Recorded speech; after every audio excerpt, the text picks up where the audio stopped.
The Bible describes Jesus Christ as the Prince of Peace. In him alone peace can be found.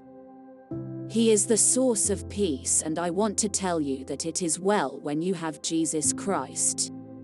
Do not fear. There is no need to worry. You don't have to be anxious because Jesus Christ is the Prince of Peace, and greater is he who is in you than he who is in the world. So follow Jesus wholeheartedly, because not only will you find salvation, not only will you find eternal life, but you will find peace. Isaiah chapter 9 verse 6 says, "For unto us a child is born, unto us a son is given, and the government will be upon his shoulder, and his name will be called Wonderful, Counselor, Mighty God, Everlasting Father, Prince of Peace." We all need the Prince of Peace, and the fact of the matter is that Jesus Christ is the only way that we can experience real and lasting peace. I want to encourage you to get to the point where your prayer is, "Lord, may your peace be upon me. May your peace fill my heart and mind." I encourage you to begin to speak to yourself that it is well with me because I have Jesus Christ.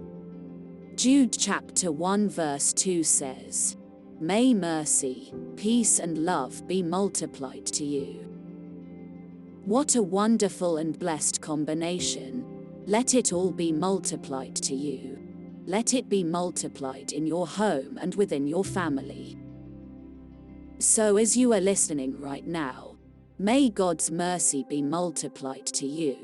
May God's love be multiplied to you, and may the peace of God be multiplied in your life. When you pursue the presence of God, His peace, love and mercy are part of the package, and once you've been blessed with the peace that only Jesus Christ can give, you can stand in the midst of chaos and still say, "It is well."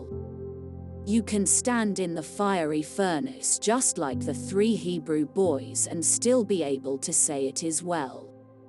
You can stand in the midst of loss and can say with assurance, "Though he slays me, yet will I trust him." Saints of God, it is well when you have Jesus Christ. Let us pray. Heavenly Father, thank you for your goodness and faithfulness in our lives. Thank you for another day of hope and expectation. Thank you for restoring our souls and leading us beside still waters. Today, we recommit our lives afresh and anew. Help us follow your commands and leading in every area of our lives. Father, thank you for your faithfulness even when we are unfaithful.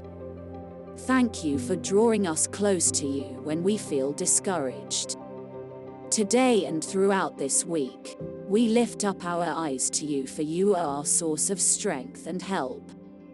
You are the author and finisher of our faith.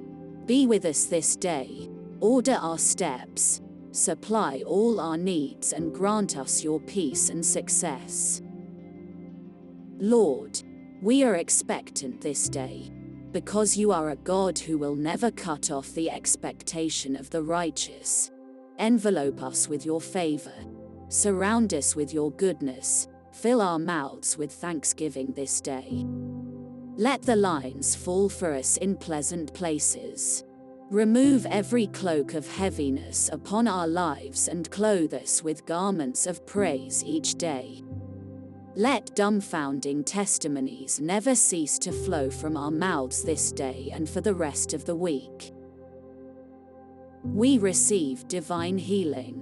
We receive a fresh impartation of your Holy Spirit empowerment to overcome every challenge and reign victoriously over every circumstance and in all our endeavors. Lord, we lift our hands to you today and pray that you do something new in our lives. Do something wonderful in our lives and do something marvelous, O Lord. Father God, we ask that you rain on us fresh hope, expectation and peace. We commit everything we do this day into your gracious hands.